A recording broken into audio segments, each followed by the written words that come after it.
Carl Jung fundou a psicologia analítica em uma tentativa de se aprofundar no mistério do inconsciente e nos símbolos que povoam a nossa psique. A biografia de Carl Jung mostra que ele foi um dos psicólogos que mais se destacaram na história. Seu legado é uma alquimia fascinante que passa pela psicologia analítica, pelo inconsciente coletivo, pela espiritualidade, pelo humanismo e pela mitologia. Para esse pioneiro da ciência dos sonhos, compreender a psique supunha, acima de tudo, revelar o eu e tornar consciente o inconsciente. É por isso que a biografia de Carl Jung é tão interessante. Quando pronunciamos o nome de Jung, é comum que imediatamente venha à mente uma série de conceitos. Entre eles temos os arquétipos, a sincronicidade ou o já citado inconsciente coletivo.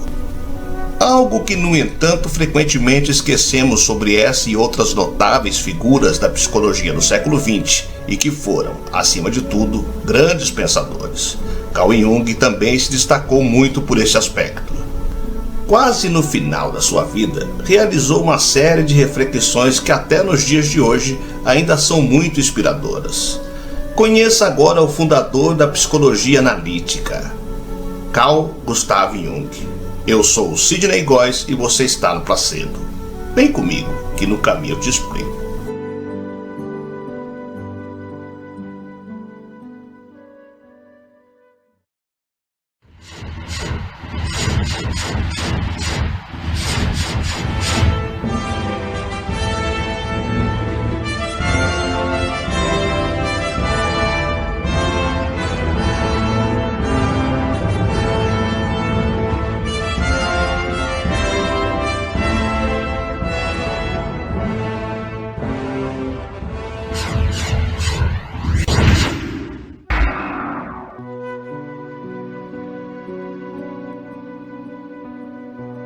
Carl Gustav Jung nasceu em 1875 na Turgóvia, Suíça. O lugar e época do seu nascimento era de muita convergência intelectual, energética, cultural e artística. Ele teve influências muito importantes e a Suíça era de fato um centro muito significativo de instituições filosóficas em geral. Paul Achilles Jung, pai do Jung, era poliglota, maçom. Fez a tradução do Cântico dos Cânticos, um texto atribuído ao rei Salomão, filho do rei Davi, que é um livro de encantamento de Salomão para com o sagrado, e que é a base do pensamento maçônico. A Carta de Salomão é a carta da maçonaria, onde na maçonaria moderna tem os princípios de liberdade, igualdade e fraternidade da França, da Revolução Francesa. Salomão tem 3 produções atribuídas a ele que são Cânticos dos Cânticos, Eclesiastes e Provérbios. E parece que cada um desses 3 livros sagrados são partes específicas da vida dele, abrangendo esses 3 princípios: liberdade, igualdade e fraternidade. O pai abdicou da carreira intelectual em função da religiosidade. Ele rompeu com sua carreira acadêmica para então viver no interior da Suíça como pastor luterano. Jung sempre brigava com o pai por questões teológicas, as quais estavam ligadas de certa forma à maçonaria. O avô paterno de Jung tinha o mesmo nome do Jung, Carl Gustav Jung. Era médico e foi o reformador da Faculdade de Medicina da Basileia. Emily Jung Preisberg, a mãe do Jung, era uma mulher diferente porque ela tinha, além de cultura, muito dinheiro e prestígio. Veio de uma família que tinha poderes e o pai dela chegou a prefeito da Basileia. Era ligada ao misticismo. Leu Helena Petrovna Blavatsky com Isis sem Véu e Chaves da Teosofia. Inspiradora de pensamentos como de Rudolf Steiner, a antroposofia, da eubiose, da Rosa Cruz e da própria maçonaria. Ela tinha então um caráter místico mais amplo do que o próprio pai de Jung, que tinha conflitos teológicos. Jung, por 9 anos, foi filho único. Até então, ele não tinha irmãos e ele foi criado no meio dessa história toda. Desde pequeno, ele percebia que existe uma dualidade dentro dele e teve a coragem de aceitar isso. Ele percebia que existia um indivíduo fraco, franzino e seguro, mas ao mesmo tempo, um indivíduo altivo, seguro, maduro, que ele falava que era a personalidade número 1 e número 2. Paralelamente, ele também dizia que percebia que a mãe também tinha 2 personalidades. Tinha momentos em que a mãe era amorosa e carinhosa, e em outros momentos ela era muito rígida e dura. E ele foi percebendo desde muito jovem que as pessoas têm características ambivalentes, as pessoas têm personalidades múltiplas e autônomas. Jung tinha uma brincadeira no quintal da casa dele, que era se sentar numa pedra e ficar imaginando. E quem é esse ser que está sentado em cima da pedra? Ele ficava encantado com esse tipo de pensamento e às vezes ele não sabia mais se ele era a pedra, se ele tinha sentado em cima da pedra ou se era a pedra que tinha sentado em cima dele. E a hora que isso ficava muito forte, ele se assustava e saía correndo. É a sensação de se sentir no lugar do outro e vice-versa. Isso é alteridade que o acompanha desde muito novo. Aprendeu a arte da pedraria, esculpia e lapidava pedras, habilidade que originou a Torre de Bullingen. Aos 12 anos, ele tomou um murro na escola. Quando ele caiu, um pensamento atravessou sua mente. Agora, eu não preciso ir mais para a escola. E quando ele chegou em casa, estava convencido de que não ia mais à escola. E não foi. No dia seguinte, quando a mãe tentou forçá-lo a ir para a escola, ele teve uma crise histérica e não foi. Toda vez que tentavam tirá-lo de casa, ele dava um surto. Assim ficou sem ir à escola por um ano. Hoje, associamos isso à síndrome do pânico. O Jung desde cedo também percebia um chamado, um diamond. Aos 13 anos, ele ouviu o pai conversar com um amigo que perguntou: "O que acontece com seu filho?" E ele disse: "Não sei o que vai acontecer com ele. Eu acho que esse daí não vai ganhar o próprio sustento." Na hora que ele ouviu o pai falando aquilo, imediatamente pensou: "Eu vou ter que me sustentar." E intuitivamente, ele foi para a biblioteca do pai, que não era uma biblioteca qualquer. O pai era pastor e era doutor de línguas e de letras. Tinha muita literatura, muita filosofia e começou a pegar intuitivamente alguns livros para ler. O primeiro livro foi de Schopenhauer. Ele lia e depois de um tempo desmaiava, e depois fazia isso novamente e desmaiava de novo. Ele foi percebendo que os desmaios ficavam cada vez mais espaçados e o tempo de desmaio era cada vez menor.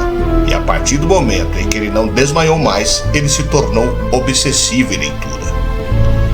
Daí ele ficou lendo sem parar tudo o que tinha na biblioteca do pai. Leu Schopenhauer, Nietzsche, Kant, Goethe, todos os renascentistas, grandes filósofos. E ele foi entendendo sobre angústia, sobre o aperto no peito e começou a entender sobre ele mesmo. E percebeu que toda a base da psique humana está na filosofia, depois na antropologia e na sociologia. A partir de então, ele diz que a personalidade número 2 ganhou espaço em relação à personalidade número 1. E ele voltou à escola inteiro e presente, altivo, seguro e nunca mais ninguém mexeu com ele. Ele cresceu tanto intelectualmente que um episódio escolar o acompanhou por toda a vida. Um professor deu um trabalho sobre um tema que ele gostava muito e ele se dedicou, e quando o professor pôde dar a nota, ia dando da melhor nota para a pior, e a dele não aparecia.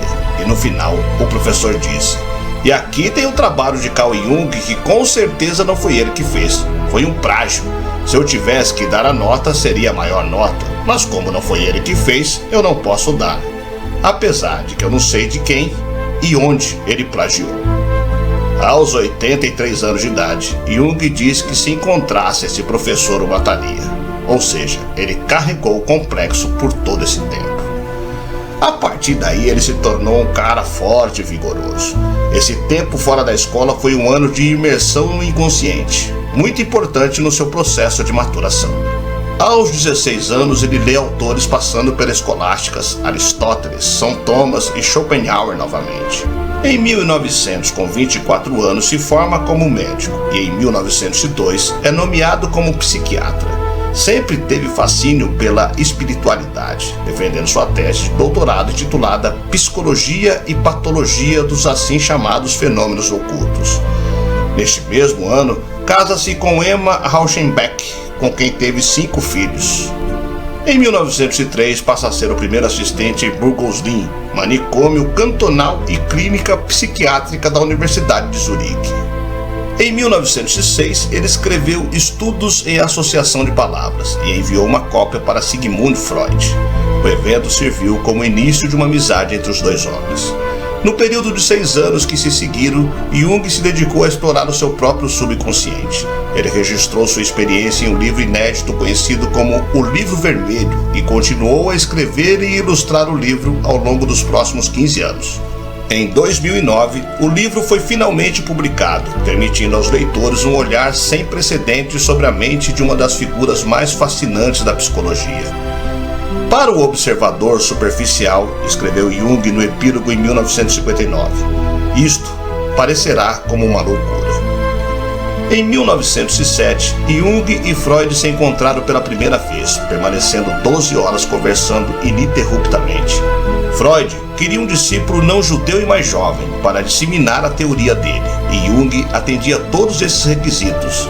E com menos de um ano de relacionamento, transformou Jung em presidente e fundador da Sociedade Psicanalítica Internacional. Mas Jung, desde o início, percebeu que existia uma incompatibilidade entre eles. Mesmo assim, Jung aproveitou o aprendizado. Eles conversavam muito, um contava o sonho para o outro, um trabalhava a questão do outro. Freud se encantou com a ideia dos complexos, pegou a teoria para ele e também passou a usar na sua prática o teste de associação de palavras do Jung. Jung passou a usar a associação de forma livre de palavras ou ideias. Foi percebendo que era difícil para ele ficar atrás de um divã esperando o núcleo afetivo do complexo se manifestar. Percebeu que era mais rico e efetivo olhar para esse paciente no olho a olho e interagir. A relação dos dois vai de 1907 a 1913, quando Jung lança o livro Símbolos de Transformação da Libido, que fala sobre a capacidade do símbolo de transformar a energia psíquica. Para Freud, o sentido da vida é a aquisição de conhecimento em busca da perfeição, enquanto que para Jung é a realização do si mesmo que traz o sentimento de plenitude que leva à transcendência, apesar das diferenças assimétricas e imperfeições humanas. Jung criou o primeiro detector de mentiras da história humana, através de galvanômetros, que são instrumentos que medem a energia galvânica. Usava um teste chamado teste de associação de palavras, descrito no livro Estudos Psiquiátricos. O teste consiste em associar uma palavra dita por ele a partir de uma lista de 100 palavras a uma outra palavra que lhe viesse à mente. Ele percebia que para um determinado estímulo de uma palavra, o indivíduo tinha determinadas reações, gaguejava, suava, dilatava a pupila e alterava a energia galvânica dele. Então, ele percebeu que determinadas palavras atingiam determinados núcleos afetivos que geravam determinadas reações. Ou seja, as palavras eram inputs afetivos que desencadearam complexos. A partir daí, ele começou a desenvolver a teoria dos complexos. Esse teste foi usado como detector de mentiras e com ele desvendou vários crimes ajudando a polícia. Por essa contribuição à sociedade, recebeu o título de cidadão honoris causa. Enfim, apesar de não ter fundado nenhuma escola de psicologia, hoje em dia contamos com a corrente junguiana, uma abordagem terapêutica que aplica esses conceitos analíticos para seguir revelando os mistérios do inconsciente e o psiquismo profundo habitado por nossos arquétipos. Mas, e você? O que acha das ideias de Carl Gustav Jung? Acha que pode aplicar alguma delas em sua vida? Qual é a sua opinião a respeito desse que é um dos maiores nomes da história da psicologia e da psiquiatria?